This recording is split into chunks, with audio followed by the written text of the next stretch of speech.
বয়সী তো ওরা তো ওরা ওই ভাইবসটা ম্যাচ হয়ে যায়। ওটা উপর দিয়ে করো, উপর দিয়ে দেখাও ভাইকে, ভাই দেখবে। ওপর দিয়ে দেখাও।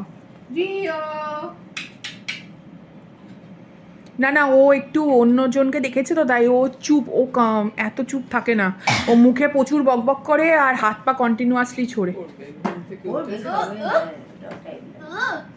আরো কয়েক মাস পর একটু বড় হলে তখন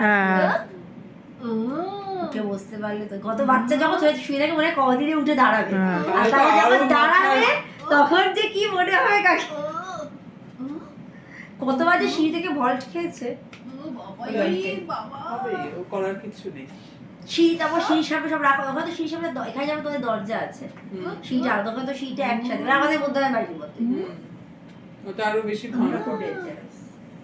মানে আমি পাশেই রয়েছি, ওকে মুচ্ছি খাওয়ালাম, নিমেষের মধ্যে চলে গিয়ে ভল্ট খেয়ে গেল, ধরতে ধরতেই, আমি ধরতেই জামা ধরতে ততক্ষণে ভল্ট খেয়ে গেল। গল্পের উপর দিয়ে গেলে একরকম, আর ভয় লেগেছিল। আদর করছে, ওখানেও আদর করছিল। করো, আদর করো। ওরা এই ভাইবস গুলো খুব বোঝে। ওকে যে কত আরভি দিদি আর রিতো দাদার নাম করে এ করে, রিতো দাদা নিয়ে যাবে।